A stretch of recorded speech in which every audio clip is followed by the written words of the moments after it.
या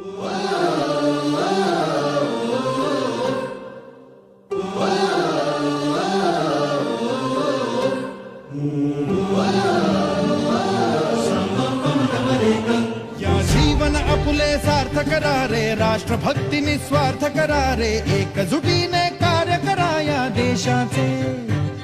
या साथी बना अनसाथ करा रे, मातृभूमी ही आज पुकारे. जागृत होऊन कंकण बांधू दिवस रात्र झटण्याचे. मातेच्या पायाशी हे अर्पण